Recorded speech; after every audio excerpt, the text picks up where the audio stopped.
So to continue the conversation, and actually it's tied to the conversation we had in the morning, we are just saying, and I think Muratha, Kon, and Anki have really enumerated that really we, despite the imperfections of the devolution process, clearly even from Muratha's statement, we have done well.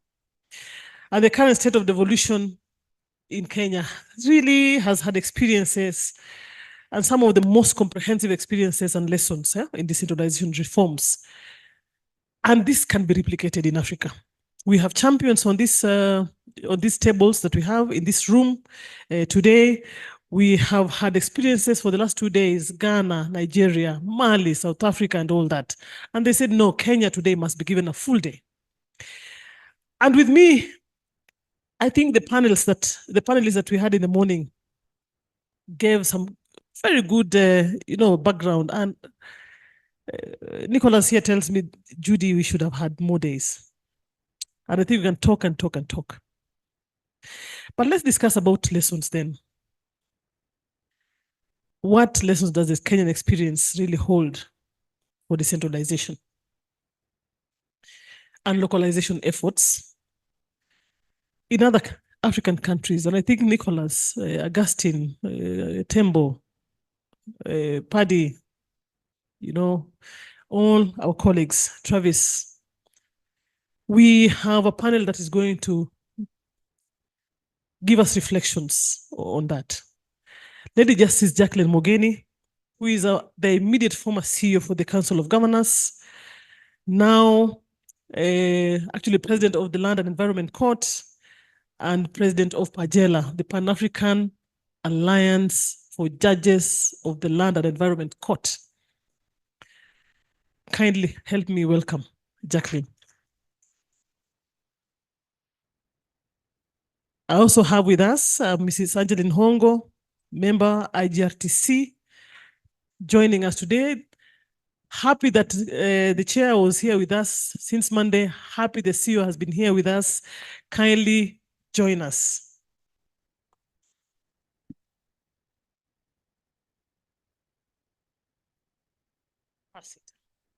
And with us, with these two reflections, I would like that somebody tries to break it down for us. And this is none other than Tom Were, the CEO, Act Change Transform. Kindly help me to welcome him on the podium. I have been advised, I would like to sit in the middle of the ladies. There's space there.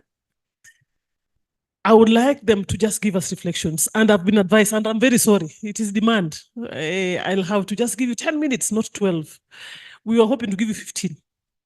But because of questions, Tembo has bashed me. I have questions. Nicholas is asking me, why did you give Kenyans a chance to ask questions? They should not ask. So I'm going to cut them off so that we allow the African countries to ask questions. I'm sure we have online guests and colleagues. Kindly put your questions in the chat box, and Jacqueline will share that with me. At the right time, we'll be able to share and have them responded to. Lady Justice, Kenya is celebrating 10 years.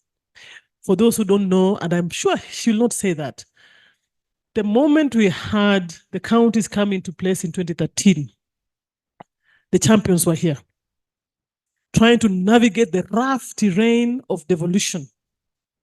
With no experience, remember? It was new. So celebrating 10 years, what are the key lessons in decentralization and localization in Africa?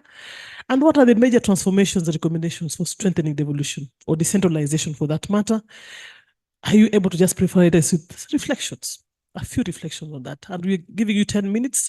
Jacqueline is keen on doing that before we go to the next. We are welcome. Okay, thank you very much. As you've been told, I'm Jacqueline, and currently I sit at the Environment and Land Court as a judge, having transitioned from the Council of Governors, the first CEO who set up the structures when we did that. And I was also lucky to have been in the team that was, well, we appointed, Angelino, we were hired to, because we went through competitive interviews, to devolve power from the center to the 47 county governments. So because of that, I transitioned to the Council of Governors. So when the new team came in, they said, we need somebody to help. And my chair said, go and help them. I don't know why he picked on me, but there it was. So when we look at the 10 years since we started, first and foremost, of course, everybody has spoken about it, and we are saying that we did the Big Bang. And I think it may not, for some countries, it may not have been a good thing they did first. But given what Morada said in the morning about our politics, we needed the Big Bang because there was no way you could have chosen and said, let us give health function to Nyamira, for example, and not give it to Wajir. And so that Big Bang worked for us, if you asked me. So the countries that want to do devolution, if you can, and you have the kind of politics that Morada talked about in our country, ethnicity and all this, please do the Big Bang, because how will you choose not to give, I don't know about the geography of most of the countries, apart from Uganda, which is my neighbor, to give the Nyankole people the roads and say, but the function for roads for, I don't know, which other area, Nebi area remains at the central when they are ready. So the Big Bang worked for us. And why? And when I'm reflecting 10 years later, I'm thinking the political goodwill, I don't know that call it goodwill or manipulation, has to be there because the politics is the one that pushed us that direction. And so for devolution to work very well, you need political goodwill because the politicians at the end of the day are the ones who have the platforms, are the ones who speak out there. You also need resources. If we don't have adequate resources, devolution dies before it starts. So resources are very important. And then to ensure that these resources work and that they go, it's important that it is anchored in a law that cannot be amended anyhow. For us, as a country, we anchored it in the Constitution, and therefore it worked. Anchor it in the Constitution in a way that if they wanted to change it, they need to go to a referendum. So for us, it worked because we put it in our Constitution. Because, of course, as Morada said, we were coming from a place where we had, we almost tipped as a country. And so because of that, we put a lot of things in the Constitution so that they can be able to help us. The other thing is, you need to have a people-demanded and people-driven process. So before we reached where we reached, we had gone through so much. I was telling somebody there when I was in the university, very young, there was an organization, it still is called Kituo cha Sheria. So they used to come to the universities and make teach us about the Constitution and maybe radicalize us. And so we used to go out to schools, to colleges. In those days, we had a very repressive regime. So we never used to have the luxury of these things. We are here, 5-star hotels. I just saw them the other day. We used to go to communities. And in those days, the communities are the ones who cooked the food for us, not what we do today. We go to five-star hotels and get per diems. We didn't have per diems. And so we went to the communities and we were so passionate about changing the Constitution and why the Constitution was wrong, because we had been taught. And so we had a lot of, yes, there's political goodwill, but the Kenyans really demanded for something that would really work for us. Some of the people I reached out to when I was doing this civic education in schools was Morada when he was at Starehe Boys. So you can guess my age. So, and so I'm always very happy when I see him. Then we also we have to guard against, on reflecting on the 10 years, we have to guard against clawback. In fact, in the morning, the team that was here spoke about that clawback. It actually is real. It's, and I was telling Con at tea break that it is deliberate. We may be thinking that because you are a governor, you believe in devolution. I'm not so sure. People just want jobs. So we need to know that some of the people occupying these positions are the clawback is being done deliberately with the assistance of those particular people. So the champions for devolution, don't let your guard down. Guard against that. And then in reflecting, I actually think that as I said, the Big Bang, just do it. Do it. Don't wait for the perfect situation to happen. I remember once we went to visit one of the embassies, and one of the ambassadors was saying, in our country, it took, I don't know, 200 years or whatever number of years. But we are not your country. We are Kenya. So since we are Kenya, we will do it the Kenyan way. So do it your way, Zambian way, whatever way, do it. Just do it. You're the one who understand your local situation. We understood our local situation. We didn't have 200 years. Remember, we do elections after every 5 years. So if you tell a governor we did it 200 years, where will he be in 200 years?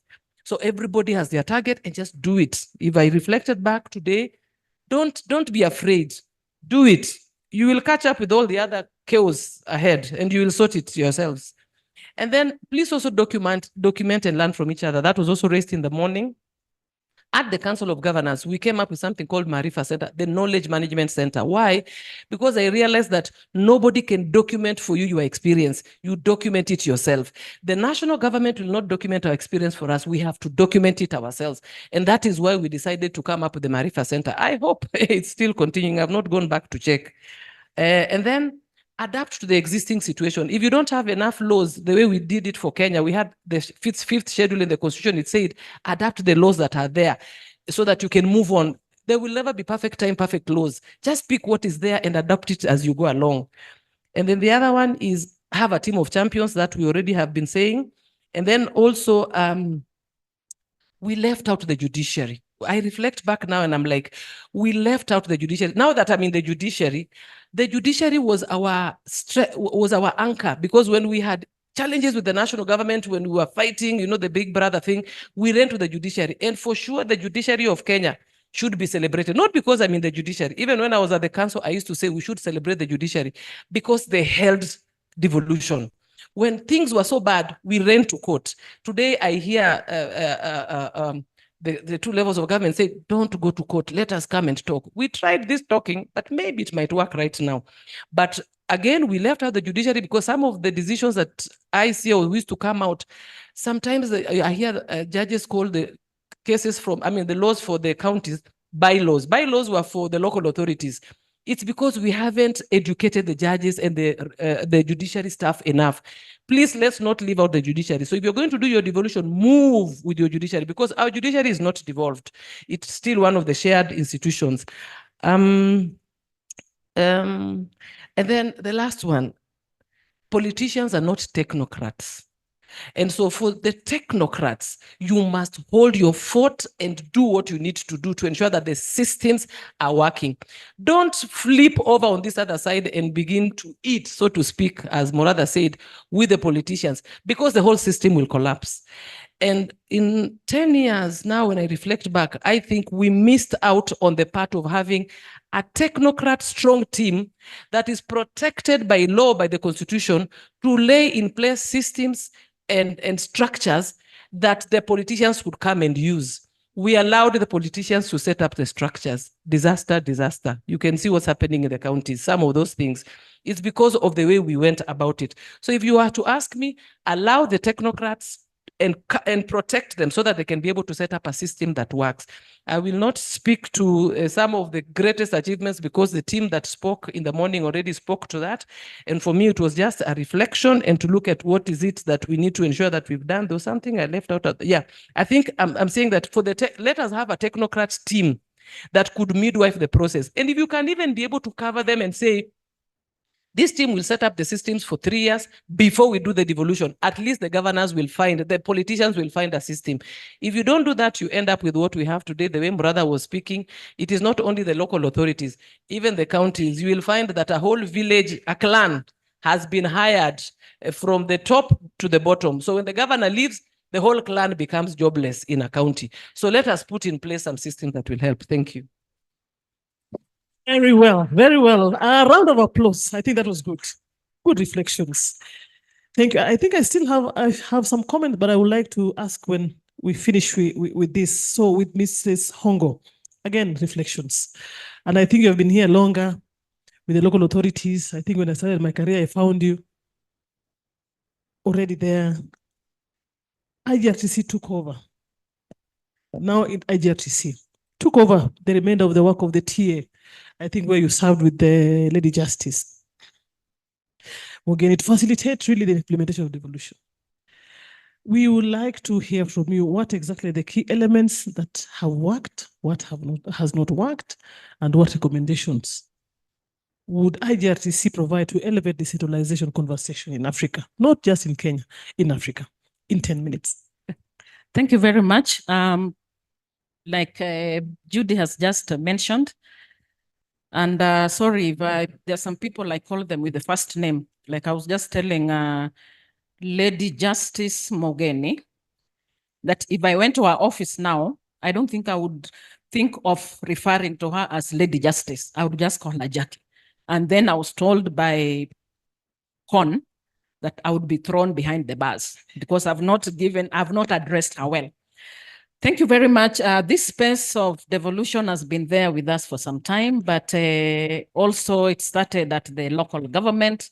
And like Judy has mentioned, I've been in the local government space, ensuring that we had some reforms, which I proudly say that led to what we have now. Because at that point, we had reforms to assist local authorities improve on their financial management. And there was that introduction of what we are calling the Local Authority Transfer Fund, which is something that has been there, was with us for a long time. A lot of things were done at that time, and they fed into what we now have. I remember when it all started, we did a lot of round studies trying to get best examples, best practices. We went to Canada, we went to US, we went to Australia. And what we were being told that when it comes to devolution, some things are better done by addressing emerging issues. If documented, they try to tie you down. And we asked about having this intergovernmental technical committee or a structure that would support the cooperation, the coordination, and consultation of the two levels of government. And asked, are there any documents written anywhere? They are not there. So I'm proud to say that as time goes by, Kenya will be that example that will have had an institution called Intergovernmental Relations Technical Committee acting as a body and as an institution that is there to see that there is that proper and good coordination in terms of the two levels of government, as much as each has its own functions delineated or spelled out in the Constitution. It started off at the TA. We had a lot of work to do in terms of transfer functions. We needed to look at the assets and the liabilities of those institutions that were performing those functions that are now with county governments. Look at the county structures, make sure that they are in place. And all this, I'm sure Lady Justice can affirm that we were able to undertake that. In terms of what, and the laws are very clear also, and I think this was envisaged that the 3 years or so that was given to the TA would not be adequate enough to undertake all work that was supposed to be done. So a lot of work has moved to IGRTC, and one of this is the transfer function. I would say that at this time, and I'm sure as at yesterday, I'm glad my CEO and the chair is here, we've been able to undertake the transfer functions as the law required then was done by 2016. March 2016, TA did its last Gazette notice. And what we are now doing as IGRTC is to delineate and make clarification on those functions. Because if you find a function like public health, it's very broad. So there's need for it to be unbundled, that's the term we are using, so that it becomes clearer for the implementers to understand what are the elements within public health that should be done at county level and what should be done at a national government. So IGRTC is assisting on that. The other element that we are looking at, which is also a residual function, is the issue of assets and liabilities. What TA did, it gave county governments the usability. That may not be English, but the usability of the assets, because service delivery, like Muratha had indicated, had to continue. And the assets that were being used to implement those functions belonged to local authorities and to the former centralized government. That had to continue. So the usability was given to the county governments. But IGRTC is now at the process of having identified those assets. We are now in the process of transferring legal ownership of those assets to the county government so that they can now own them. They will no longer be under Kiambu Municipal Council. They will now be under Kiambu as a county. IGRTC is also in the process because where there are two levels or two people doing something, and I was told there was an analogy which was given the other day on a marriage, there is bound to be conflicts. So IGRTC also looks at those intergovernmental disputes that may arise in the process of undertaking implementation of or the transferred function. So we look at assisting counties to resolve those disputes that may be there. Now, what would I recommend as a way forward?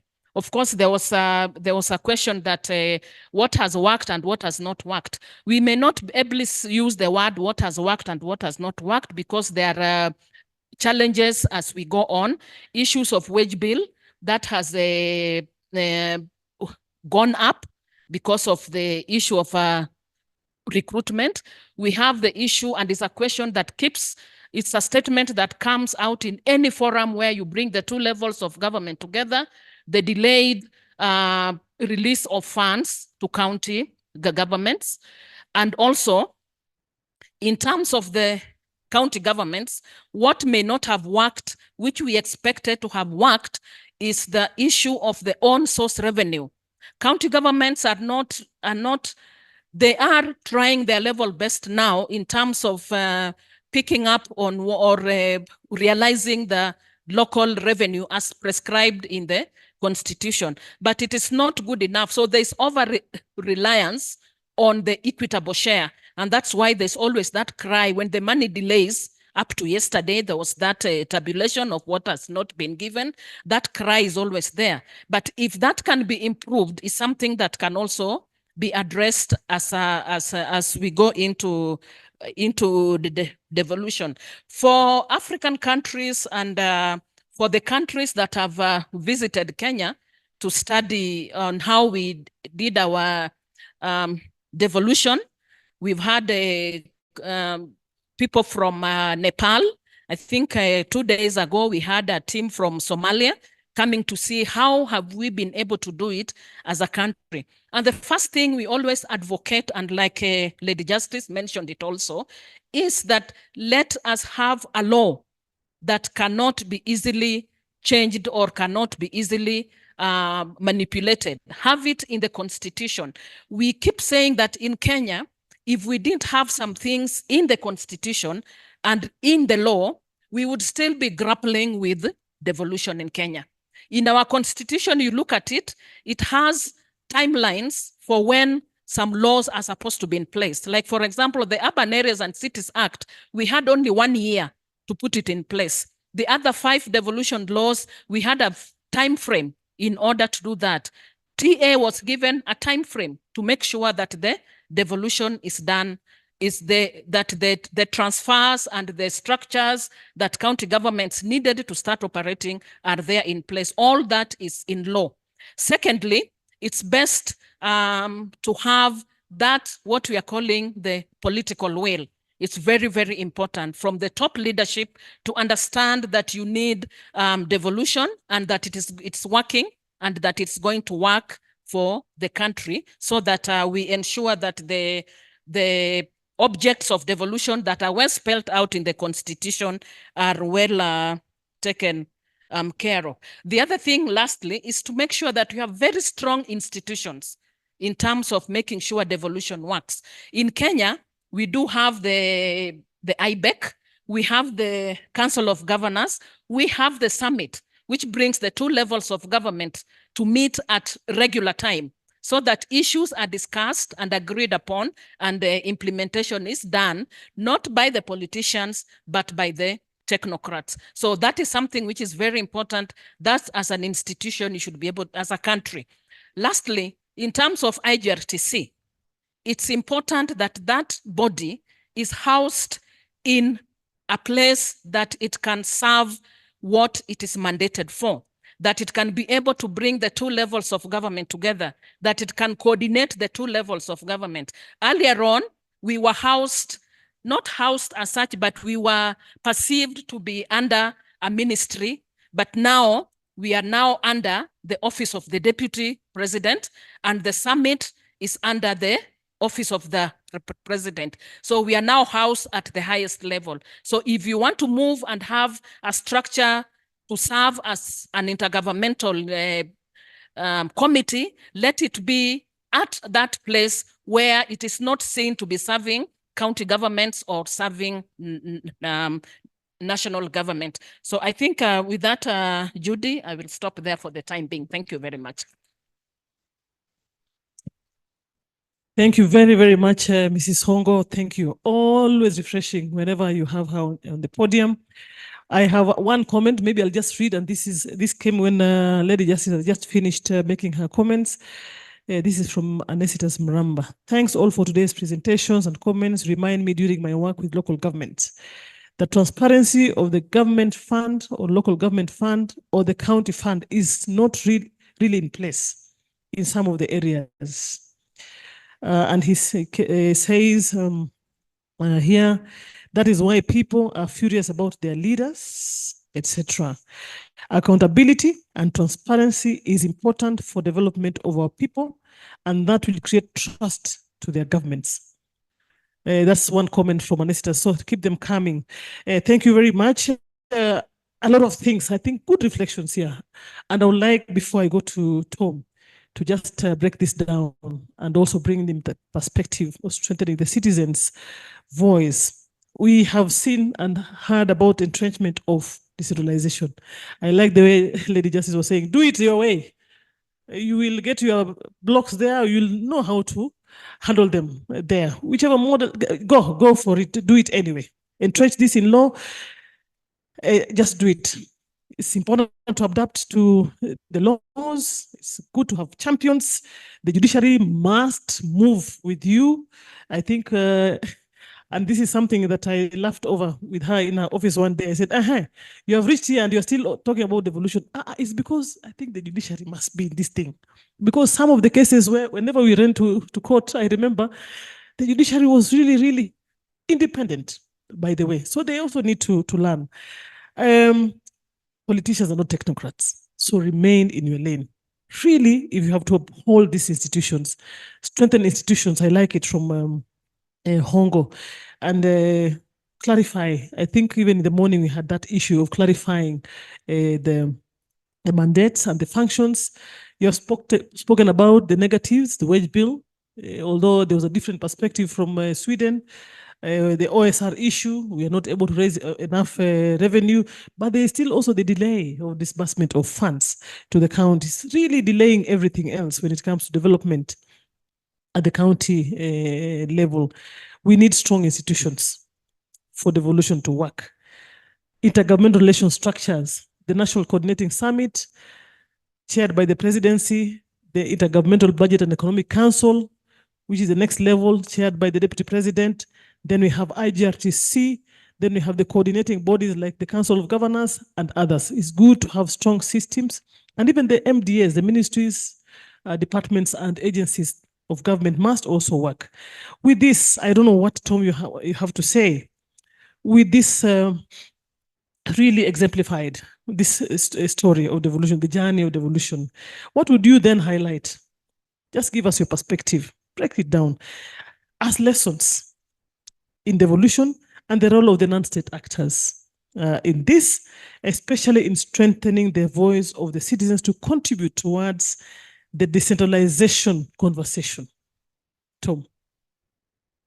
Yeah, thank you. Let me start by making some few general remarks. So, Lady Justice, you said that some of these things you have to have safeguards for them. So you must protect them and make sure it is a big deal if you must want to change it. But the foundation of that is exactly the same for the citizens themselves. Remember the orange and banana conversation. That is the moment when those who are given this responsibility to make sure that we transition from the former to the new structure, said we must go to the people and ask them what they think. Do you want it or don't you want it? And so where am I coming from? Where I'm coming from, insofar as citizens are concerned, is that was also an important safeguard, that you must always go to the people themselves to ask them if they wanted this change or not. The struggle we've had with that is that it has been intertwined with politics, resources, opportunities, marginalization, and other challenges, to the extent that it has become so hazy to determine when is it the voice of the citizens and when is it the voice of the so-called citizens' representatives in the name of county assembly members, members of parliament, and other leaders, opinion leaders, that have abdicated themselves the authority to speak for and behalf of the citizens. So one of the lessons we continue to learn in that perspective and in the course of our work is that the citizens have not yet stepped forward fully and taken responsibility for this thing that they handed the politicians who help them implement, which is devolution. Why? Because there are so many ways to compromise us. Give us a national government CDF, so we see a classroom in a school, so we don't see what is happening at the county headquarters. Number two, retain the governance of resources that have been devolved at the biggest town in your county.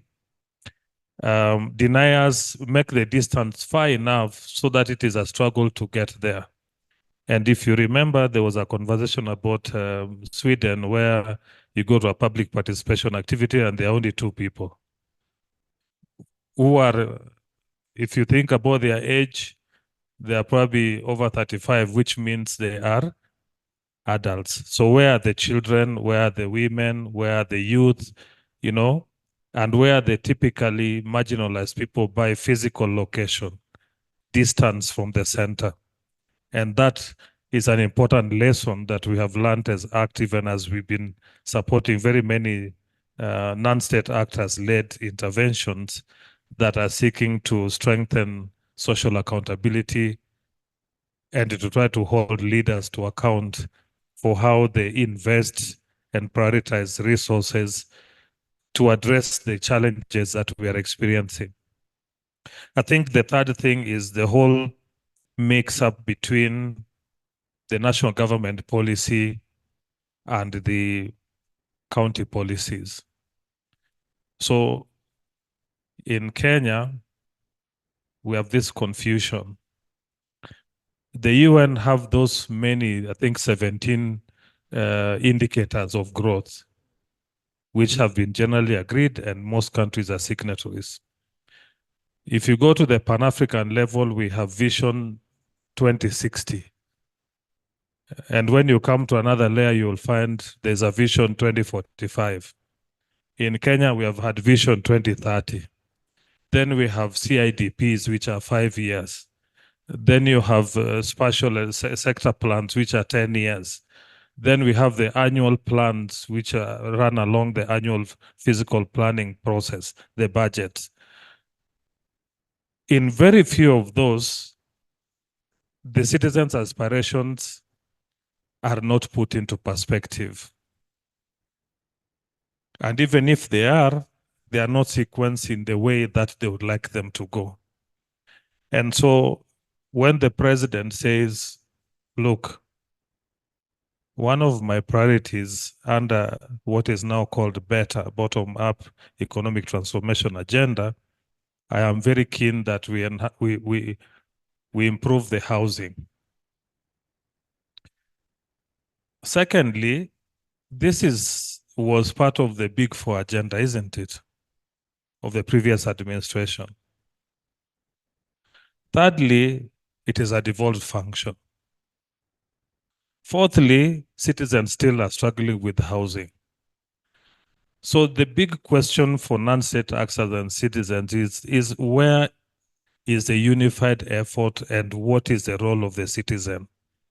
When you have all these different agendas running concurrently and sometimes overlapping, who do I go to? Do I go to the president of Kenya to talk to them about my house, or do I go to the governor to ask him about my house? And when you say that we are now transferring responsibilities over resources to which were managed by local authorities to the counties, the big question is, where are the citizens when that transfer is happening? Do they know that was a local government managed asset or not? You know, do they have a voice of when the choices will be made about how to change the use of that asset when it is transferred to the management of the counties? So non-state actors are basically on the blind side of some of these conversations, which basically means that their perceptions are not shifting as quickly as the use of this application of these resources is moving. So we are leaving citizens behind. We are leaving other non-state actors behind. And when you leave them behind and go ahead of them, the struggle you end up with is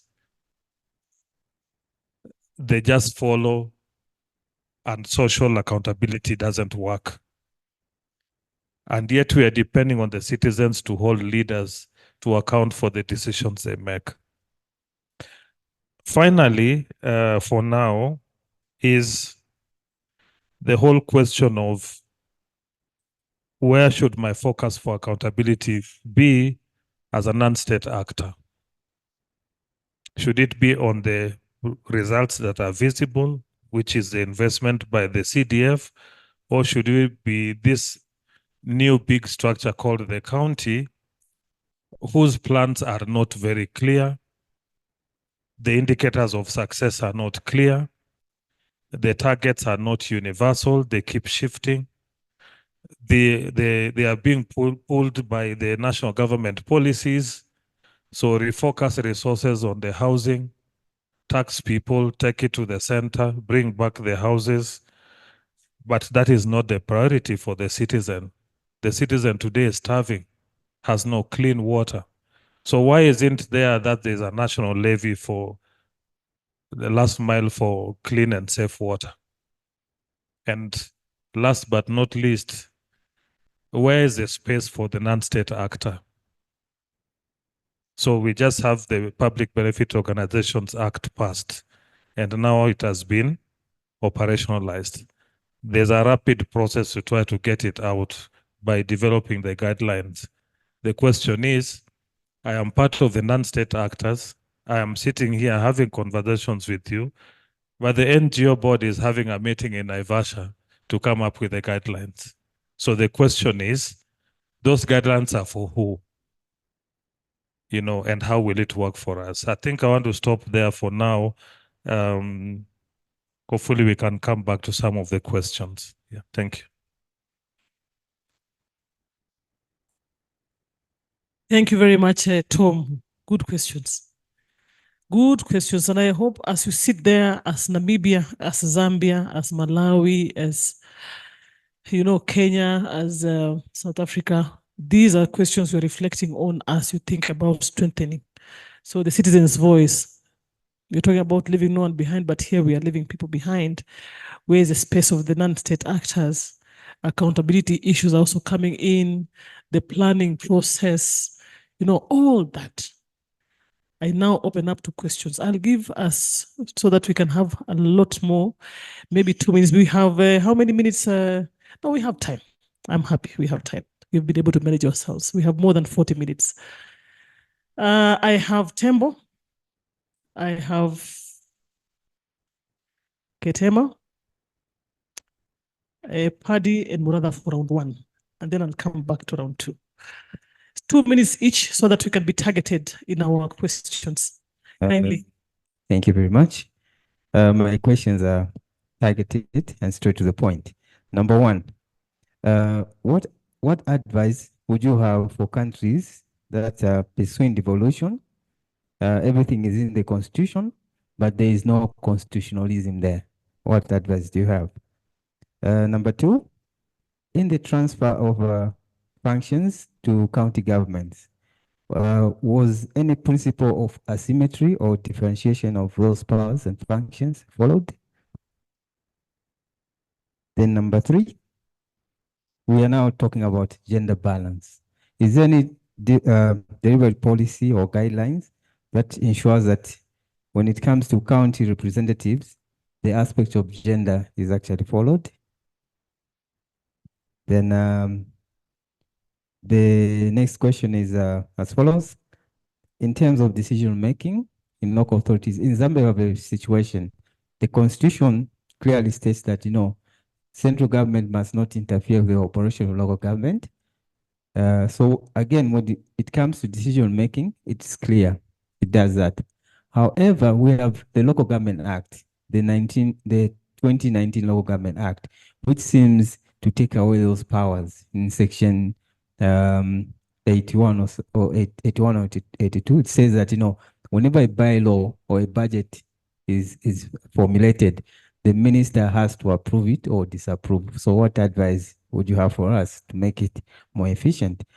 Then now, the last question is in line with dual ownership of land in Zambia. Much of the land in Zambia is owned by traditional leaders, and hence they do have some influence whenever it comes to tax collection.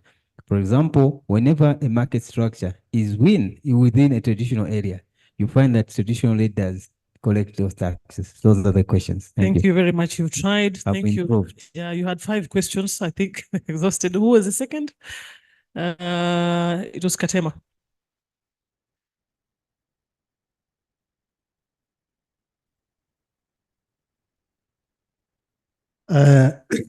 Thank you very much for the presentations. And my reflection is also connected to the previous speakers. I am in a in a mixed feeling. On the one hand, I am happy that I'm confirming my reading on Kenya, and the Kenyan devolution is very much progressing in terms of democratization and the other stuff that has been said. But on the other hand, the Ethiopian case, comparing to the Kenyan case, is not up to the expectation of the country, although it is a very old system as compared to the devolution system in Kenya. So from that perspective, the previous speakers highlighted that some of the concerns in relation to ethnicization of politics or politicization of ethnicity. And there is still elements of patron clant and local level ethnicization of the polity. Comparing this to the Ethiopian case, it seems that you are saying the devolution system in Kenya has not done away with patron clant and ethnicization of politics. From my perspective, this is not so bad because ethnicization of politics in a peaceful manner is better than securitization of ethnicity. I think in the Ethiopian case, the ethnicization of politics is not, what we have now is securitization of ethnicity. What do you say about this? I mean, isn't, is there an intention to do away with ethnicization of politics in Kenya? Thank you. The other comment, only one Thank minute, you. in relation to IGR. What is really the role of IGRTC when it comes to overlapping powers? And there was a tendency to associate IGR as for educating powers and responsibilities than the broader issues of devolution system and so on. Thank you very, very much. I think we'll end there, Paddy. Thank you so much. I may try not to. I was going to say, Jackie, I can't see the clock, so I've already taken 20 seconds out of that. Thank you so much to the panelists. I think it's been very rich to listen. Lady Justice, I think we need a TED Talk. I think because on how you presented it, I thought it was really interesting for us to learn as African countries, not only how to remain grounded in the plans that are there with regarding decentralization, but actually how to remain authentic to what we want to do, and also basing a lot on sort of the indigenous spaces. So I just wanted to find out, now that you're in the judiciary, what is your view among your peers and your colleagues in the judiciary about the level of knowledge that they have around decentralization? And I'm not asking you to do an evaluation, but as a snapshot view. And then, from ACT, coming to you, Mr. Wari, and just, given the issues that you've raised, what solutions do you propose for an effective mechanism around engagement? And also, what would be an effective complaints mechanism that feeds back into the process? And lastly, Mama Hongo, I think your role is could be quite contentious in other spaces, as I can see, and also coming from Zambia and seeing how we do things, I think it could be a difficult position to have. So just wondering, how is your mandate ensured? And what about the financing and the autonomy that you have as an institution? And also any comments in terms of monitoring mechanisms that feed back into understanding how decentralization or devolution in Kenya is actually helping on improved service delivery. I have 17 seconds. Interesting. You can donate them to Murada. I'll take the second round. I'll come to you. Let's finish the 4. They respond, and then we come to another 4, kindly. I'm happy Jamie came back to the room because I was going to mention him. Mine is more of a comment, and I really wanted to buttress something that Jackie said. And just to advise, don't listen to the World Bank, so don't listen to me, and don't listen to Jamie. But here you are the villager. Yes. The reason for this is that all these people who come from a fiscal decentralization perspective, they come very much with this argument of affordability. So I'm doing work in Uganda, even in Somalia, that was mentioned. And many times people in our PFM practice, people like Jamie, will be saying, this thing you cannot afford. And I always say, if we had listened to the World Bank in Kenya, we would not be where we are. So I just want to really buttress that. I mean, I'm saying it lightly. Of course, there's a lot of good things, but I just wanted to say that actually teachers, and it's good that we have academics here, they always say that the lack of capacity, so like IFMIS, all those systems you think you want to have, the theory of devolution is that proximity to citizens compensates from some of that lack of technical capacity. So as a villager in Olkeri, I'm able to tell this is a 1 million shilling classroom or not. A PS sitting in Nairobi may not tell because he's not able to see. So of course, it's not to say don't, but I just want to really emphasize, because I'm seeing a lot of those arguments in many other places, people saying countries cannot afford. We know how to work with national treasury. We have all these controls. We need guardrails and so on. And then maybe in my remaining 14 seconds, just on the question that was asked there, I think, Jackie, it would be good just to talk about how the powers, functions, resources of counties are directly delegated by the Constitution and not delegated by national government. Thank you. Interesting questions. Thank you. I think I'll go to the panel and then I'll come to another round. KK, if you allow. But there is one question so that I don't miss it from Purity Ashkoe. She's online. Could we have a focus on marginalized and vulnerable groups and how they have benefited or are benefiting from localized development? On matters accountability, and I think this is for you, Tom, what key performance indicators should we have in place to gauge counties' successes or failures and ensure adequate public participation? Over to you, our panelists.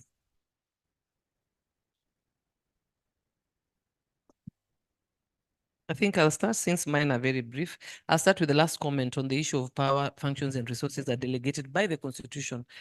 And that ties on to our colleague, I don't know from which country, the one you spoke about. There's devolution in your Constitution, but there's a problem, it's not being implemented. As we said at the beginning, it has to be in the constitution, and it must be tight, and it must have timelines. My sister Angeline spoke to it. So if the timeline says that this function must go by this time, it must go. That is the same situation we had when as TA, when we were given 3 years. By March of 2016, we had no choice but to close shop. So you have to work. We worked like mad people. I always feel like we were running a race that we didn't know what it was. You ran and then you handed over the baton. So the person who received the baton didn't ask, is it a dash? What are they called? The one that you go quickly. Yeah, is it a relay or is it a marathon? We just ran, and we ran so fast and we ran so hard. And so we must ensure that if it's in the constitution, it must also have timelines. And even when it's the law, like now our County Government Act, it's like your Local Authority Act, the one you've spoken about. It operationalizes what the Constitution has said. So you cannot go outside it. Of course, in the situation of Kenya, the national government tried to go outside it. As the Council of Governors, we ran to court the institutions that she's spoken about. And the court made decisions. And at that time, and I'm not saying we don't have that right now, we had a crop of governors that were, thank God we were doing it for the first time. So everybody thought or knew they must succeed. It's a do or die. And so when things were tough, we had to be so tough. And even when we were broken, we never showed our brokenness in the public. We needed the public to know that it is working. And so it worked at that time. And that is why this statement that Murada has said, power, functions, and resources are delegated by the Constitution. It is not the national government. They are like, we have a slogan that we came up with that time. It said 48 governments, one nation, because there are 47 county governments and one national government. The national government doesn't donate. All the national institutions like National Treasury is a shared institution. And it's a continuing conversation. We need to continue going through it, because the people who occupy these institutions are people who are in a centralized system. It takes time for that to unlearn the bad manners, to start the good manners. And so it's 10 years and we are still learning that, please, National Treasury, the national government is not giving the counties money. These are functions that are already in the Constitution. The second one, on the issue of the judiciary, what is my view in terms of the judicial staff on matters devolution? As I said, we left out the judiciary. So please, where you left us, come for us so that you can teach us. Sorry, I have to finish.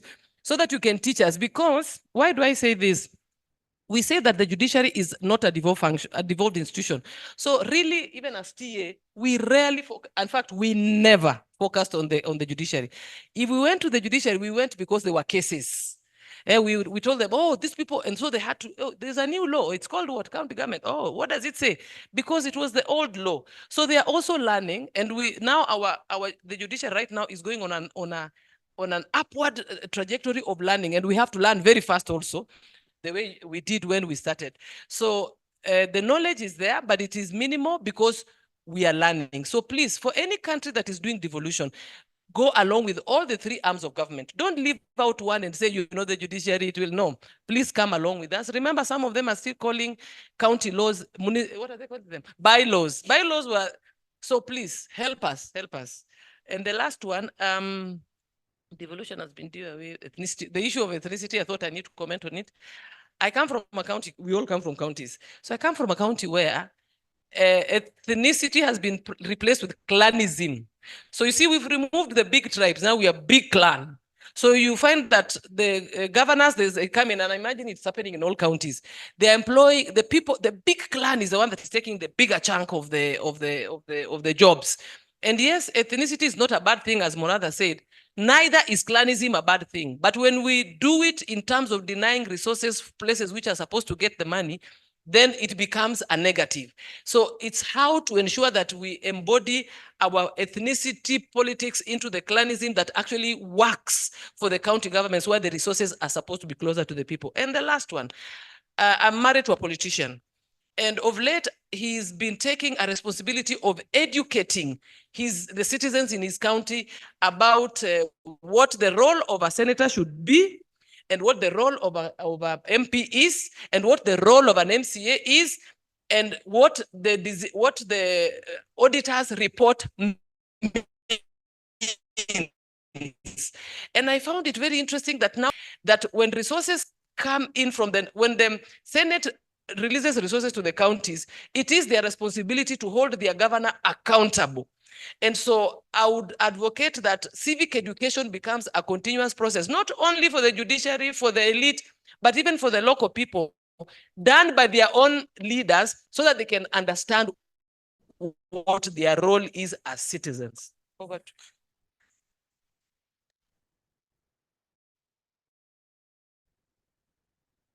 Thank you very much. I think I'll just handle two metric.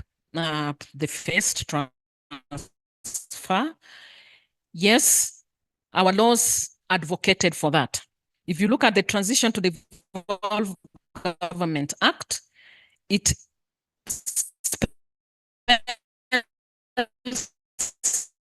out what must be in place before a function is transferred. It talks of capacity, it talks of legal framework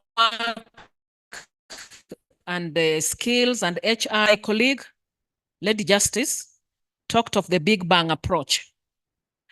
And that was one of our experiences that we will not forget in the Transition Authority, because it is something was like a gun was put on our head. And no county to take health as a function.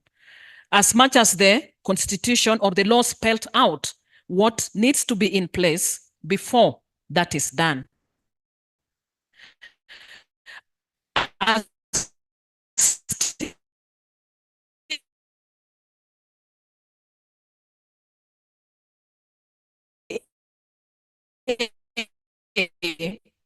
we covered ourselves by, and with that, we did the Big Bang. We transferred all.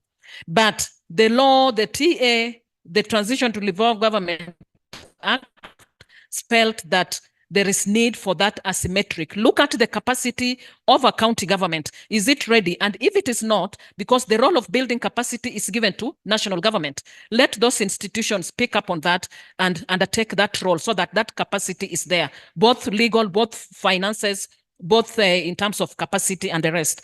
In terms of functions of IGRTC, I've got only 26 seconds. One, like I'd mentioned, Article 6.2 talks of the 3 C's, cooperation, coordination, and consultation. That is one role that IGRTC must ensure that the 2 levels of government implement that.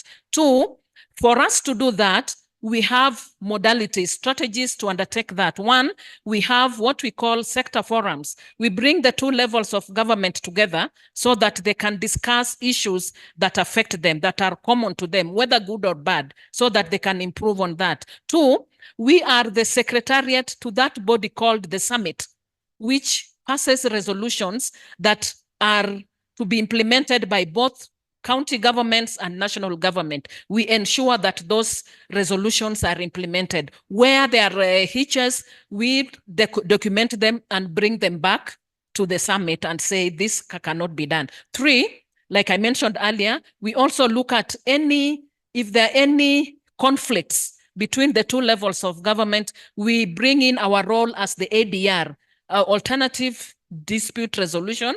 Our constitution discourages going to court and encourages the ADR, and we undertake that, and we've been able to do that over the years, which I say is something that we have done. The last one, not last but not least, is as IGRTC, we are tasked to undertake monitoring and evaluation of performance of national government and county government. It's a tall order. It's something that I'm sure our chair can also attest to that. We've not been able to do it as IGRTC, but it is something that we are now starting, working together with other government institutions like the Treasury, the planning, they have that function of M&E, and we want to work together with them so that we make sure that those functions that have been transferred, what is the status? Are they being implemented? And that question was asked to IGRTC by none other than the Deputy President of this country. You are transferring functions. Are they being implemented?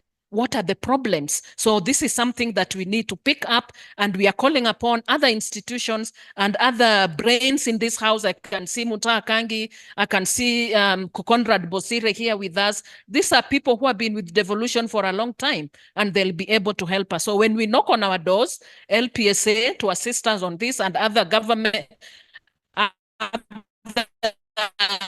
partners like the World Bank, I'm sure this is something that can be done effectively. Thank you. Yes, thank you. So I have two specific questions. One was what would be the solutions that would enhance non-state access engagement? And the other one on the area of accountability is a question of the key performance indicators for counties. So one general comment about this is that, just like it was discussed with the first panel, is that there are no universal key performance indicators that are standardized, where you say, I went to a public health facility, I was there for 20 minutes, I found a doctor, I was given a prescription, and I was given a medicine, and I was told to come back after 1 week for review.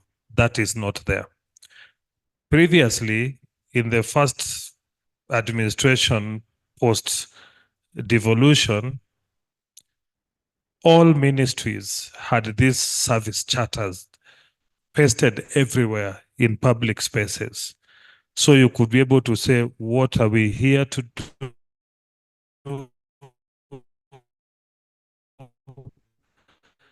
What would you get? When should you communicate your satisfaction? How could you communicate your unhappiness? We don't charge any fees for this. We are not a corrupt, there's no corruption happening here. And it was very loud, and they were in different colors, and we all read them.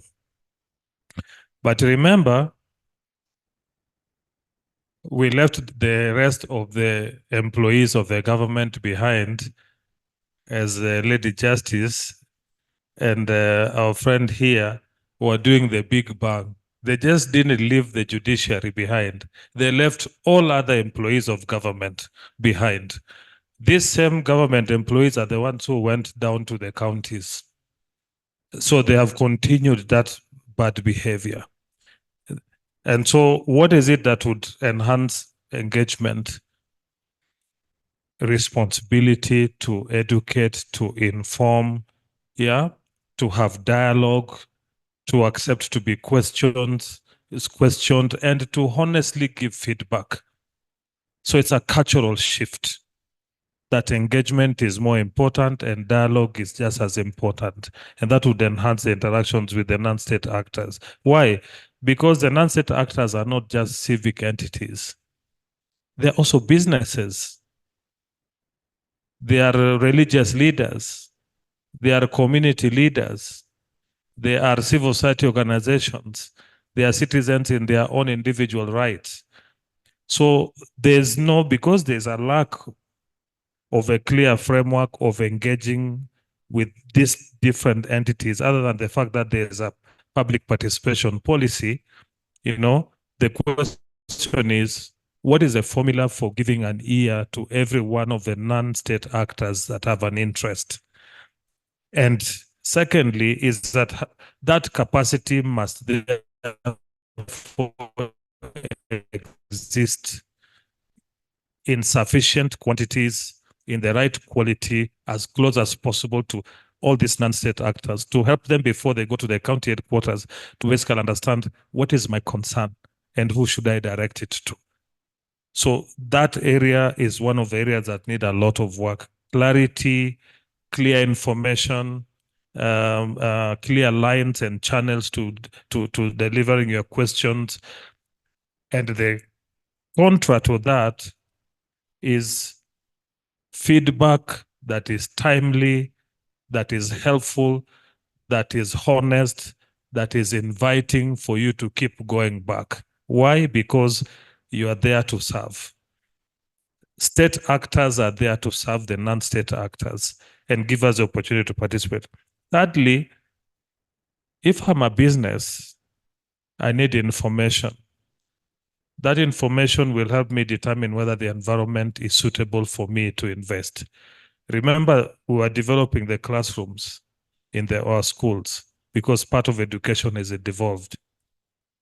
Historically, because of Harambe from the late 1950s to the early 1960s, that has continued until today, the non-state actors and the government have co-invested in the primary development agenda. We built schools together, we built dormitories together, we built roads together, we dug trenches for pipes to deliver water, we dug wells and boreholes together. There's so much that we did together. But that has not changed. We are still the same Kenyans with the same culture. We are willing to give, we are willing to do, but the processes of mobilization do not exist. Governors today don't ask, what would you like to put on the table? Because I don't have enough for us to achieve this development objective. So there's no forum for county leaders to negotiate and have conversations and prioritize things and ask for co-investment with their citizens. Why? Because in 2003, President Kibaki, is it 203 or 204? President Kibaki said, "Thou shalt not have Harambes as a politician." But that is in the law, but in practice it is happening, isn't it? Yes, and when it happens, the communities give, it goes to some other place.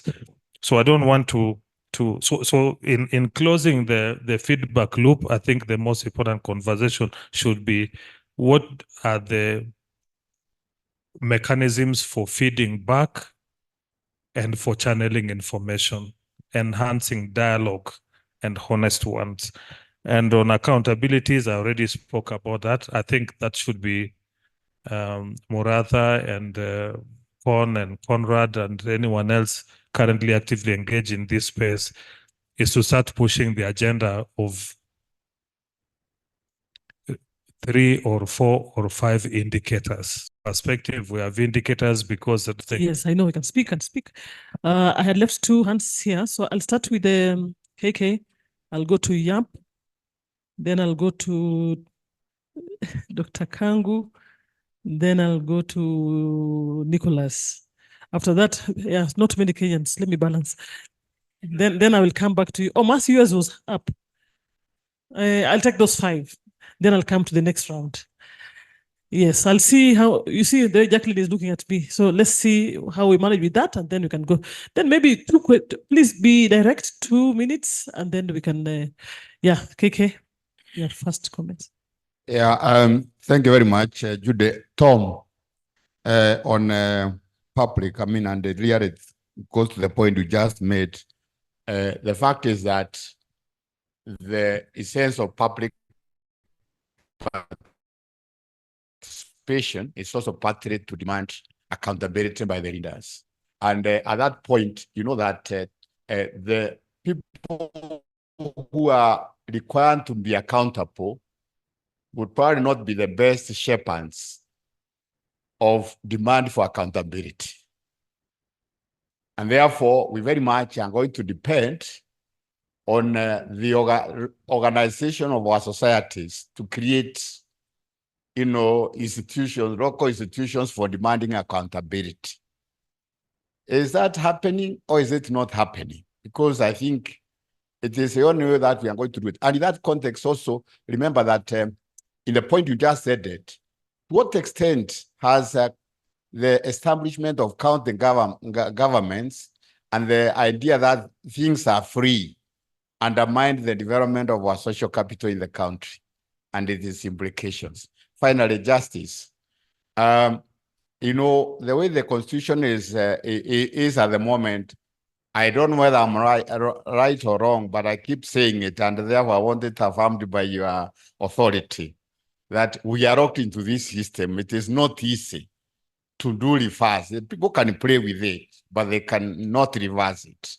I say that very categorically, but that is on my interpretation. But on that same note, isn't it the case that, or for you to confirm that actually there's nothing like, given our constitutional framework and now you have the benefit of hindsight, the 2 levels of government are so, tied together by the same constitution that autonomy is partly dependent really on how our people work together rather than really the interpretation of the law. Thank you. Thank you. Yep. Thank you. A very quick comparative point that I also made in the earlier discussions that we had with the LPSA network. Lady Justice, I'm so glad you mentioned the judiciary, because the point that I made earlier this week is that we look at the Kenyan constitution as a big bang constitution. South African constitution is also a big bang constitution, but we have more big bang constitutions on the continent that are not actually implemented because the missing link is the judiciary. Zambia has a big bang constitution. Uganda has a big bang constitution. Mozambique has a big bang constitution. Zimbabwe also has somewhat of a big bang constitution, but in all those countries, devolution is stalling because the judiciary is not brought on board. So I'm really grateful for the point that you made. Quick question that I have though is the issue of disputes between governments, and you have obviously in the constitution the system of preference for alternative dispute resolution and discouraging governments to go to court. And from the South African perspective, for a while we were looking at Kenya and thinking to ourselves, wow, the Kenyan governments really like to sue each other. And so my question now is that still the case, or is there now more a leaning towards the alternative dispute resolution, which is actually where intergovernmental disputes should be resolved, with only the courts being the last resort? Thank you.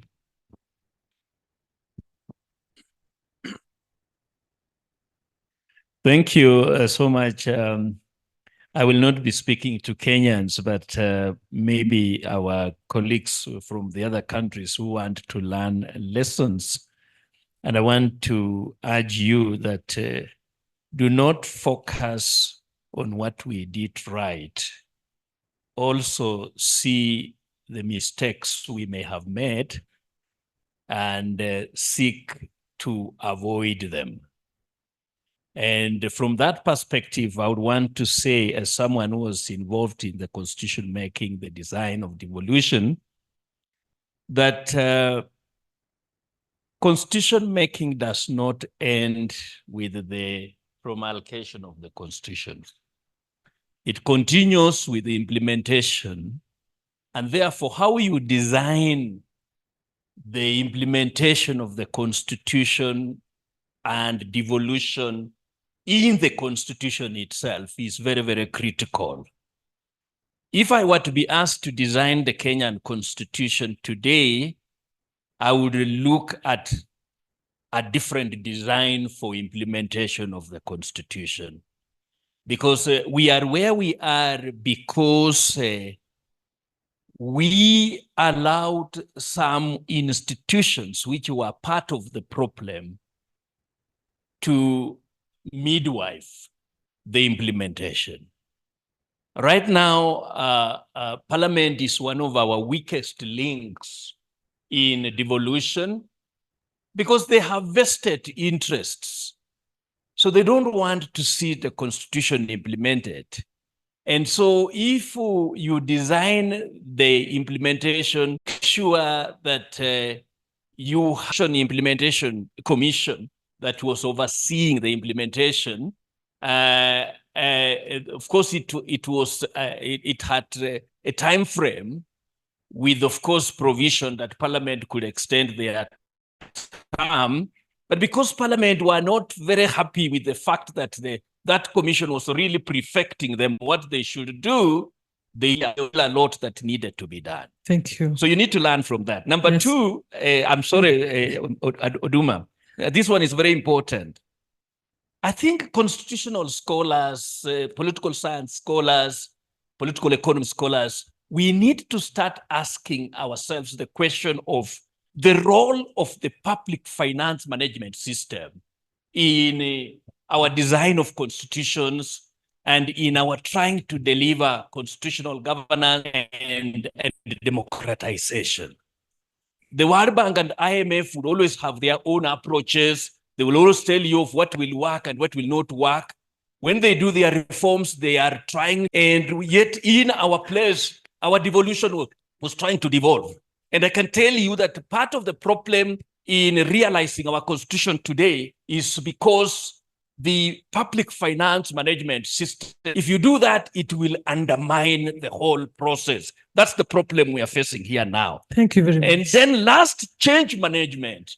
Problem of managing a professor. I cannot. Yeah, change management. How you manage the learning of the new system. Because, you know, a multi-level system of government, a federal system, a devolved system, is in most countries totally a new system. And very many professionals, highly educated in their own areas, would most of the times don't understand the system, and they don't invest in learning the system. So if you adopt the system, invest in the making sure people learn. You have been told about the judges and so on, and many other players. Let them learn the system. Thank you. Thank you very much, Doc. It is always difficult to stop you. I think we have Nicholas and then Mercy. Then we can take the responses. Then we'll see whether we still have time. Thank you very much. My question goes to the Lady Justice. It's a direct question. Had it not been the post-election violence, would Kenyans would have had the opportunity to make this change? Had it not been the post-election violence? And if you think that post-election violence was a major contributory factor, so it served a purpose. Countries like us that have not had that opportunity, if I should put that in, because we also have constitution where decentralization is entrenched, but the decentralization was designed by central politicians and bureaucrats, and it was to serve their own purpose. And up until now, we have not managed. So the other question is, in Kenya, what are some of the challenges that central politicians and bureaucrats have with the current devolution, which takes a lot away from them? How has been the bargaining going on at this moment? And do you foresee potentially they winning that battle in the coming future? Thank you very much for keeping time. Thank you. Mercy, last one. Thank you, Judy. Lady Justice, we need protection as PFM practitioners in this room. You are very targeted in all the discussions. My question is, listening to the previous presenters and now this panel, we seem to be saying that we are at a good status, progressive status in terms of structures, policies, and institutions which can implement devolution, but we cannot see quality service delivery. Previously, PFM people thought the parameter on fiscal responsibility would perhaps bring a solution on this, and this didn't work. I'm just asking, what are some of the proposals in this room, not only to the panelists, that we think we can use as incentives for this good implementation of devolution and service delivery? Thank you very much, Mercy. I think we have those 5. Jackie, do you have anything online? Nothing. Okay. Over to you, our panelists. Then for the hands that are still remaining, we'll see if we'll have some more time to take. I think I saw another 2 or 3. So I will not respond to Mercy's question because it's to all of us. The last one was about the centralists and how they are negotiating. I think as the speakers, the first panel that was here already told you that we are experiencing a lot of clawback on devolution, and we see it ourselves. As people who really believe in devolution, we see slowly things shifting from being devolved to things really being centralized. The negotiations that are going on, national government wanting to basically do what county governments are doing, and it's expected because national government you look at our constitution, most of the work that they have to do. For example, if I picked out something like agriculture, it is actually the clause number 28 in the 4th schedule, and the only job that is left to the national government is agriculture, development of the agriculture policy. So for national government to be supplying fertilizer, to be, giving seeds, to be, doing artificial insemination, that is a function of national or county governments. And so both the national government and the county government's leaders are in this framework of re-centralizing devolution. And I don't know who has said it. It will take the citizens themselves, because it is the Kenyan citizen who lined up on 27th of August to vote, and 67% voted and said, we want a divorce system of government. And that it will tie to the question you asked, whether if we didn't have post-election, we would be having this constitution. So it is again the same Kenyans who have to really now say, enough. We need to come up with another structure. We don't want violence because we are not going to go that route. It was very painful for us as a country. They have to relook into themselves and find the small energy that is there to get us back on track. As I said, politicians are not technocrats. They are politicians. And for politics, it's about saving your skin, your interest, and everything. For the technocrats, like the rest of us, we believed in the system. We thought it would work, and we gave our all. But as Professor has said, we needed to have thought about it in another way. So what Professor has said is very important, that we need to relook at it and say, what is it that we need to put in place to safeguard what we fought so hard for that is on track? Because there is no area of this country that is worse off because of devolution. Every area has gained because of devolution. We have hospitals in places where children, there was never CS, cesarean section. You can imagine since 1963, the many women who have died and children because there was no doctor. Now they have access to that. We had places where dialysis had to be done. You had to come to Kenyatta National Hospital in Nairobi, so many kilometers. Now dialysis is being done in those counties. So there's a lot of gain. How do we safeguard it and ensure that the new governors who are coming, the new leaders, may it be governors, may it be MCAs, whoever they are, do not take it away from us. It's about systems. And if you look at countries where they have devolved, it is systems. How do we put in place systems that even if, to use a very bad word, even if the dog was the president, it would still work? That is the gap we need to find. Because that is what is plaguing us as a country, that any other person comes in and manipulates the system. Why? How? So that's what we need to work at. And if post-election violence had not happened, would we be, and therefore, would we have gotten a new constitution? That I won't answer. I think that one is for all Kenyans to speak to it. Morada spoke to the issue of ethnicity. He put it very well. So I will not answer that question because it was a very dark moment for Kenya, a very painful period. But it was a journey that we had started earlier. I don't know whether post-election is the last matchstick on the petrol that they flared it, or it was the start of us having a new system. It is a mix of many issues. And then the last one is the issue of conflict resolution. Angela, my sister Angeline spoke to it. Our Intergovernmental Relations Act says the first point of call should be ADR. We only go to court when ADR has failed. And you know that it's like doing a seesaw. The national government is on top. We came in when they were already having power. Grabbing power from somebody who already has it is very difficult. It's like getting meat out of the mouth of a lion. Nobody has ever tried it. I've never seen. So it is that tough. In fact, I remember the former president told us that when we went to negotiate, when we were negotiating, when the first time we were negotiating and saying, the health is fully devolved, Mr. President. So really, you can't be telling us you'll do some of the functions. And no, it was about CDF. Yeah, when we were saying the only other way that the money can go to the county, money can be released into the system is two levels. One is national government to do their functions, and the other one is county government. There's none in between here called MPs. And then that's the example he said. He said, gentlemen, you are asking me to take meat out of the mouth of a lion. I don't know what he meant by that, but Kenyans can understand. So the reason why county governments go to court is because they have attempted using ADR to take meat out of the mouth of a lion, and it fails. Actually, they go to court as a last resort. And as Angeline said, the responsibility is to ensure that we talk. And we've talked, sometimes it has worked. And where it has failed, we have moved to court, and sometimes they have not obeyed it. And the last one is that the chair of IGTRC said, and we better off talking because we are locked in this together. It's true, we are locked in this together, Chair, and we have to struggle to make it work because we are the same Kenyans who went and voted for a divorce system of government.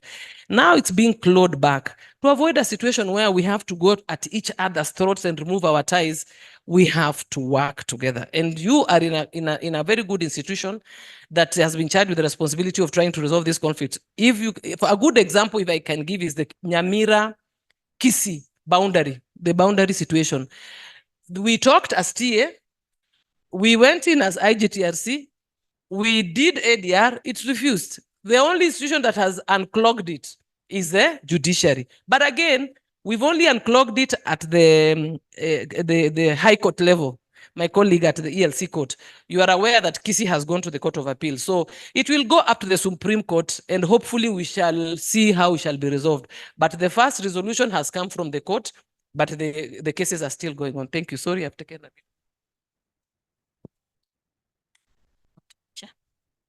Thank you. Not much to add on what has been asked, because a number of them were more or less to Lady Justice. But just to reemphasize that when it comes to intergovernmental disputes, the structures that have been put in place that would be able to address that, and like I'd mentioned earlier, the summit is a very good forum, or one of because it's the apex of the intergovernmental structures in Kenya, and that would help in terms of addressing some of the intergovernmental disputes. And you can be, I'm using the word intergovernmental very specific because that is what we do as IGRTC. So sometimes matters would use the court process, and you find that they do assign them again to IGRTC to undertake that. So, and when it only addresses intergovernmental issues. I like the part where we are told, like Judy asked me, what has worked and what would IGRTC take over now? The inclusion of everybody, including the judiciary, the NSAs, though at the time of the start of it all, the non-state actors participated a lot. But I don't know what happened to some of the non-state actors, the civil society. It has more or less lulled in terms of their advocacy. So we would also maybe recommend, as we start working together, some of these institutions should light back the fury that they had before devolution, because if they lull, then the voice of the wananchi or the voice of the citizens will not be heard. But I'm sure if they reawaken, there is something that can start to work. Policies in terms of public participation, civic education, there has been attempts for those to be done. National public participation policy was being spearheaded by the AG. Whenever I ask, I don't know, Mutakang, whether you do know where it is up right now, whether it got concluded or it did not. So there are some things that have been left in abeyance, because sometimes, and like I'd said earlier, when we visited some countries, they were telling us that when you start documenting some of these things, you get to a point where you realize that even as you are doing the implementation, as you are doing the planning or development, emerging issues are coming up, and you retract back and look at it. So maybe that is what has happened in terms of coming up with a national public participation policy that would strengthen and would be used as a vehicle to get the voice of the civic society, or to get the voice of the wananchi. And in terms of also participation of wananchi, the County Government Act, Section 54, spells out a structure that brings the two levels of government at that level, at that lower level. You understand, the intergovernmental structure starts from that level. It gets up to the sector forum. If it's not able to be done at the sector forum, it goes to the Council of Governors, or it comes to the national government, the MDAs. If it cannot be done at that level, we now escalate it up to the summit. So we want to encourage the use of those sector forums or county or government forums at each county level, and they do advocate for participation of civil society at that level. So that's another entry point that you can be able to use. And I think as we end, or as we go forward, it is now on us as IGRTC to go out with the motto saying, we are going to leave no one behind. We'll take everybody on board. For those that have not, those that we had engaged with and we have not done it as effectively as we would want to, we are going to make sure that that is done. Thank you very much. Yeah. So those final remarks for my co-panelists is where I want to start from. And earlier on, there was a question about gender. Where is the gender question? And it all builds up to what is a subject of inclusion. So it's not just gender, but it is also typically left out groups and those who are marginalized because of their distance to the center where the decisions are made. And so, and that speaks to decentralization. When you decentralize, you go close enough to include everyone so you can hear them. Where are the elderly people who hardly leave their homes? And yet they have so much to tell us. They have so much history to give us, to help us learn from, the many years that they have been around. And what ACT is doing, for example, through our devolution program is we, in the last couple of months, started to build a network of all civil society organizations working in devolution. And now these networks exist in all the 47 counties. We are counting across all sectors almost 700 civil society organizations represented by different county networks, and the number is growing. I know KK was asking me, how do you, increase this conversation at the non-state actors level. I know the business community have their own networks. They have the Chamber of Commerce, and they have KEPSA, they have Kenya Manufacturers Association, and there are many of them. Unfortunately, most of the decisions that relate to commerce, business, investments are influenced at the national government level. That's why KEPSA sits in Nairobi, KMA sits in Nairobi, although Chamber of Commerce is now devolved. Yeah. So it's just about increasing the interaction of those entities so that their membership can have conversation on an ongoing basis with the county government leadership teams, just the same way it happens at the national level. But remember, there's also one other non-state actor that is now canvassing things differently. And that is the reason why there's a shift. That is the reason why Tom is not as loud as I was in the early 2000s. And this is those who have the resources that are channeled through non-state actors, particularly civil society, to support their advocacy. CSOs are not funded by government. They are funded by external government through ODA support. But you have seen in Kenya in recent days, and I don't want to be quoted anywhere, is that some of those who have control of those resources are also looking for a seat around the table where the current administration or the previous administration is. They have become some of the biggest champions of the administrations. And in the process, they are taking decisions to direct their resources, to direct support to the government. And in the process, civil society have much fewer resources. And so naturally, our voices will not be as loud as they were before. So there's a need to have this segment of the non-state actors also reconfigure the way they support. Otherwise, it's the supply side is going to be stronger than the demand side. The demand side is where the non-state actors sit. And if we become weaker, then the supply side of services will be out of control. There's nothing you'll ask them. They'll say, we've got everybody on our side. And so that is one of the things that would also enhance stepping up the voices of non-state actors because of resources. I think for my final comment relates to the conversation about dispute resolution. Non-state actors only have the courts to go to because the ADR structures hardly recognize us. If a company has a dispute with government, they rarely go to an ADR arrangement.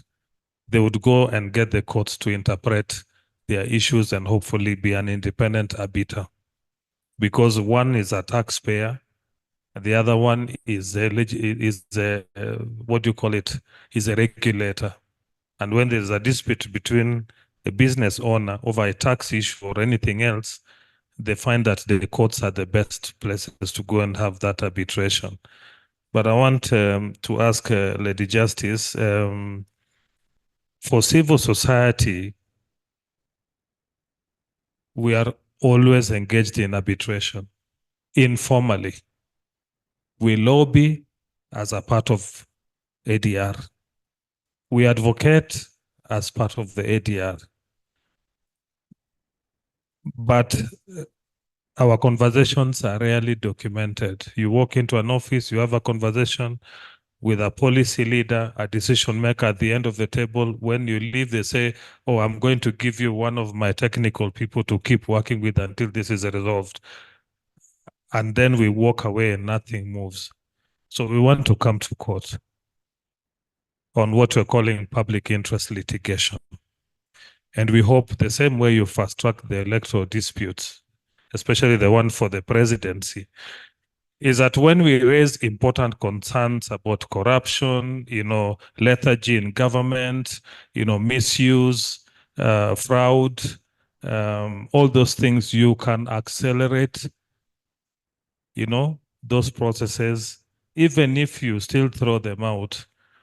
But the lessons will be out there for those who are in decision making, to consult with non-state actors to make sure we are persuaded to receive our criticism positively and to use them to keep improving how they do their business. And that is an important indicator.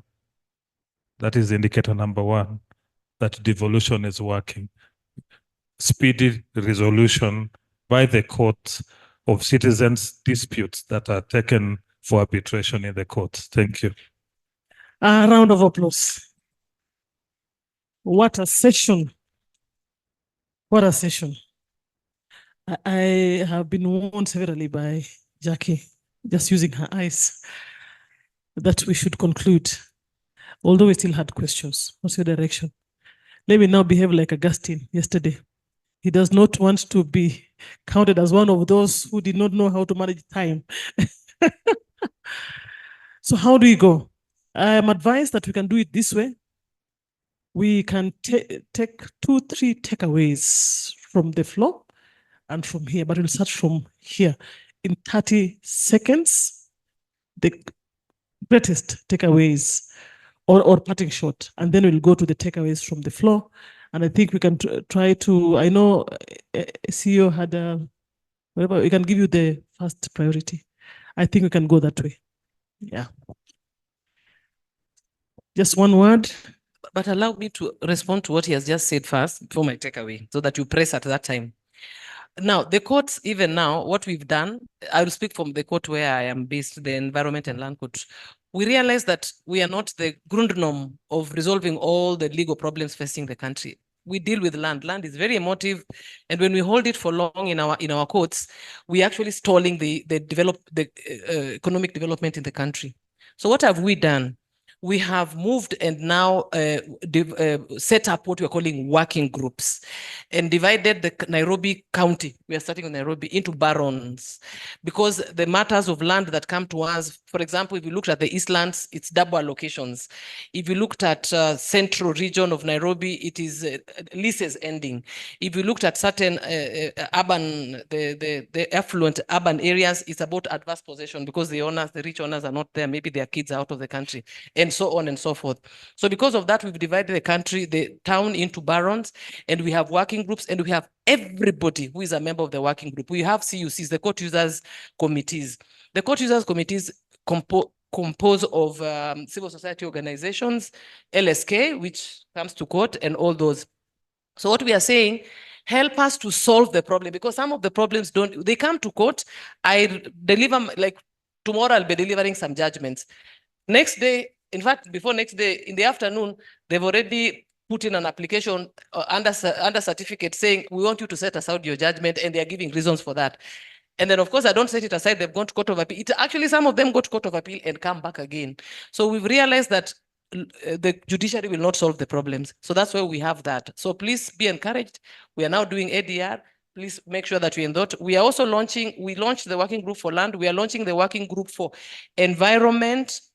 It's called what? Environment and Planning Division. It constitutes now the issues of planning, these issues of skyscrapers and stuff. We'll be actually launching it here on 4th of June. And again, it is to solve those problems, because we are saying, apart from court, let us also solve those problems in the community. So yes, court is good, but we are also realizing that we also now need to need to go to the communities. And finally, because of the issue of counties access, I mean, citizens are trying to access the judiciary. As you are aware, we are in 47 different counties, but we have also set up Huduma centers. We are working alongside the Huduma centers to ease access and filing, and to make it easy for self-representing citizens to access our services as a judiciary. So we are defining it a devolution in our own way, but would be happy to work with the gurus of devolution to help us understand it better and go on. So I think that is also my parting shot. Thank you. Thank you. In Kenya, they say certain decisions have to be made so that it is a lesson or a teaching for the others. And that's the reason, Justice, we will still come back to court. Why? Because there are many we try to resolve, but there are those ones which we think could be deterrents, for bad behavior. And allow us to bring those ones, because those are the instances that the civil society voices get raised. And you've seen many CSOs have brought many issues to court at different times. And when they are determined, they have helped in increasing, the level of awareness of why certain decisions are not right. But what my takeaway is that the distance that we have to travel as citizens of a country when you go decentralization is much longer, much more treacherous, and much more,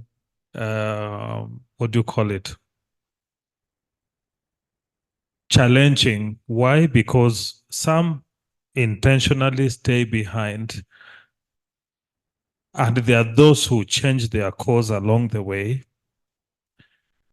and there are those who get exhausted on the way, and there are those who stick with it. And so it's a long haul. It's a long journey to realizing the true objective of decentralization. And so those who are beginning, don't get tired. Do your part in your lifetime, pass over the baton, but educate those who you pass over the baton to, so that they continue. And I think that is what Dr. Muta keeps saying, that implementation should have been clear, and we should have noted right from the beginning that the Big Bang was not going to implement it. The implementation should have been another long process, which is clear, with clear indicators of the progress we make, and constantly, assure people that we're on track. And that is how the accountabilities are going to be maintained. Thank you. Thank you. I'm reminded by Nicholas, the patient that never dies. Thank you very much. For me, I'll read out my parting shot. Just in a few seconds, please. Devolution is in the third phase of implementation in Kenya, like it's known to all of us. And once the appropriate governance system and existing laws, policies, and regulatory framework are put in place, devolution will become more responsive to the needs of Kenyans.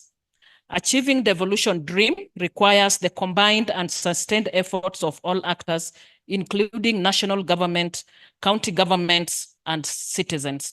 And this is the role that IGRTC is currently playing. Thank you. Thank you very much. Maybe I'll take Thank you. Thank you. Just before you go, maybe I'll take two. I'll take your hand first, CEO, as your takeaway, and I think one more or two. How many are we giving me? Two. Let's do three. One, and yeah, and Steve and Paddy. Thank you. All right, thank you. Now I'll not be able to make any question, but as a takeaway, now that this patient is not dying, but can be sickly, with the 10, 11 years of devolution, as mentioned by Con, and the prescriptions that everyone has been able to mention here, the fact is we know what has worked, what has not worked. And we also know how to make it better. Even if it does not die, it will live better. You see the way for those who, there is this medication when you go to hospital, you're told, easy ya kuponya. This is not to heal you, but to keep you going. Until now, the researchers have the right medication. So for me, I am thinking, I have mentioned this before. My daughter is 11 years old, was born barely 3 days after the first election under the constitution. She's now a pre-teenager. So do we want to agree then that the devolution in this country is a pre-teenager? And we know very well, if we are not careful in the transition period to teenage, then you will have an adult who will behave as a teenager. Thank you. Thank you. Thank you. Thank you. Thank you. Thank you. Good one. Great. Thank you so much for the panelists. I think I'll put mine in form of a comment, and it's regarding the public participation versus sustainable inclusive development. We have seen that the cost of not doing public participation is very, very expensive. There are projects that have now turned into white elephants, and there are many of them across the country. You go to Kisumu, for example, there's a market that the county government built. They spent millions of taxpayers' money, but it's not being utilized. And when you ask the women there who trade there, would tell you, we were not involved in the design phase of this project, you know. So they continue to sell in places where they used to sell on the roads, you know, because that's where their clients pass by in the evenings when going home from work. And they leave these beautifully built markets, you know, and it's a very common, there are countless examples of similar initiatives where we end up losing a lot of public resources because of not doing it. So how can we address that? And that's a question maybe to Tom and the Lady Justice. Thanks. Yeah, we wanted takeaways. I don't know whether we'll be allowed to answer again. We'll see how that one can be handled, right? But let's finish with Paddy, and then I'll see whether Tom or somebody can answer. I think I'm really glad to be a student on this side of the table. And I'm looking back at the agenda that we have, which is elevating the debate. And I think we've not just elevated the debate. Actually, it's more deepening our knowledge of what the devolution process looks like in Kenya. And I think it's very important as we go along for those of us coming from countries where, even though our devolution process is nearly a grandfather, and I'm speaking from Zambia, where we started just post-independence, so 1965, we can still learn. And I'm just thinking how we then elevate the debate through what we've been talking about over the last couple of days, really picking on the best practice, but also being conscious, and I think as our panelists have told us, of contextualizing the issues and being conscious of the indigenous spaces that we really come from in terms of what the citizens want for service delivery and what it means to them as a way of measuring the progress that we make at the different levels of government. Thank you. Thank you, Bosita. I'll give you 30 seconds because your teacher is looking at me. He's a good shepherd. Did you have anything? No. Osiche, take away. Sorry, Jackie, I had to add that because their hands were constantly. Yeah, I actually had a question. I don't know. Okay, just ask. Just to follow up on what Angeline was presenting, I had two issues to ask about.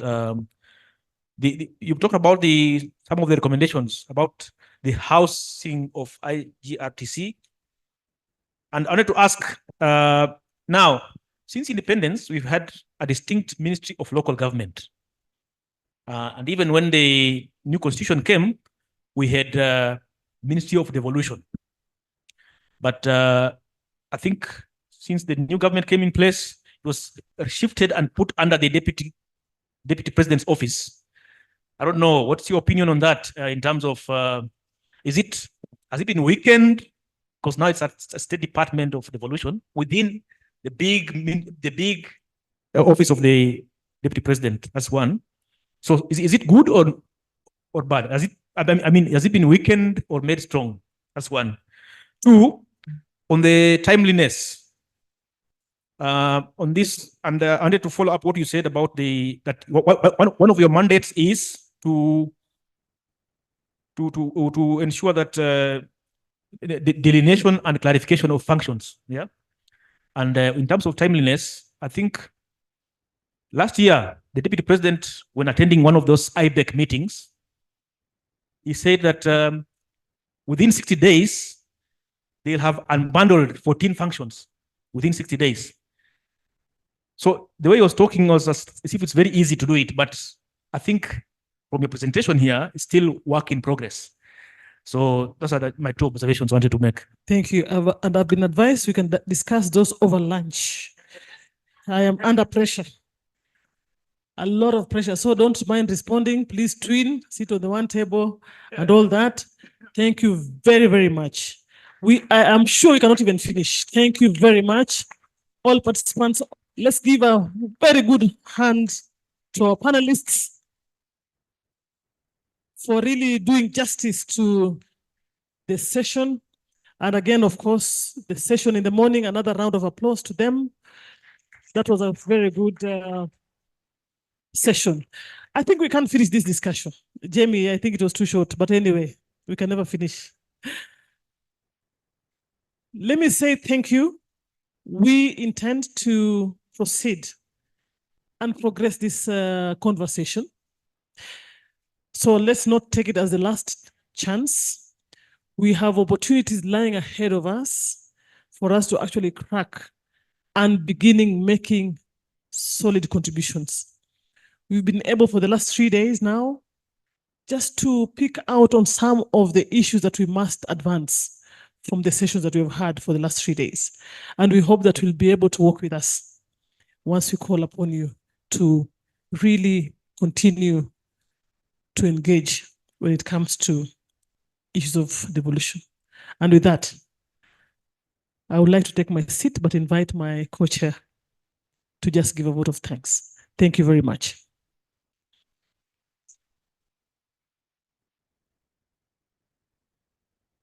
Thank you so much, Judy. You know, what's so wonderful about this meeting is that if I compare it to many engagements that I attend on decentralization on the African continent, I have to admit that many of those engagements tend to become wailing sessions. Like, yeah, nothing is working, the evolution is not happening, woe is us. And this session was different. It's always wonderful to engage with Kenyan practitioners, scholars, experts about devolution because, yeah, there's a sense of positivity. It's working. It's producing results. Yes, there are many challenges. We are not where we want to be, but overall, it's a good news story. So I want to thank you for inspiring us with that good news story, and of course, wish you all the best in proceeding on that very complicated but worthwhile journey. So also a brief thank you to our partners, of course, that have been instrumental in making all of this happen. The East Africa Local Government Association, the Institute for Local Government Studies, and the leadership of the two institutions is here with us. And of course, the IGRTC itself, And I suppose I can thank my own institute, the Dalla Omar Institute as well. We also played a small part in making this this meeting happen. So thanks to the partners. Thanks to the absolutely brilliant panelists, Con, Murata, Anki, Lady Justice, Angeline, and Tom. If you don't mind, I just call you by your first names because we got to know you and you made wonderful, wonderful, thoughtful, and provoking inputs that will stay with us for a very long time. So please give our panelists a round of applause. And our moderator, Judy Oduma, fantastic. Where is yes, a really marvelous job done. There you are, looking in the wrong direction. Yeah, I know it's not hard to moderate a group of passionate experts and activists. Yeah, really thank you so much for taking charge of this morning. Thanks to the organizers, Jamie Boax, as always, the silent, not silent, but sort of calm driving force in the background. It's absolutely amazing what you pulled together. Jacqueline, where are you there at the back? You've done a fantastic job in pulling this together and organizing all the logistics and taking care of us, not just today, but also the previous 2 days. You have been thanked already, but we cannot thank you enough. So thank you so much. And the rest of your team, specifically mentioned Lynette and Dr. Sylvia Murunga. Thank you so much for the work that you did. There you go. They're the two ladies. They are very important in just safeguarding all the logistics, registration, and making everything run as smoothly as it did. Patty Sianga Knudsen, who is going to help us with the report. So thank you so much also for your brilliant inputs. And everyone else that I may have forgotten, please, you are very much appreciated and thanked for making this wonderful meeting happen. So I think that is it. And maybe I can hand to Jacqueline for some final logistical instructions. And thanks again for having all of us, for having me, and all the best. Thank you, Yap. Thank you so much. I have been vilified all week, so I don't want to be the one to stand between you and lunch. Thank you so much for your time. And I think the optimism that we had in the morning has actually come to pass, isn't it? So let's give ourselves a really big hand of applause. You have been amazing. Thank you for your contributions. And we will now proceed to have our group photo. But before we have our group photo, Brian, please wave at us. We will follow Brian to where we will have our group photo. Thank you, Brian. And thank you as well to the media team that has done an amazing job this week. And Lynette will have our lunch. So please say hi to her as you go out. She will give you a lunch card. Lunch will be on the first floor. Okay, lunch will be on the first floor. Again, follow Lynette and Brian to get to the photo site, and then we go for lunch. Thank you so much. Thank you. See you soon.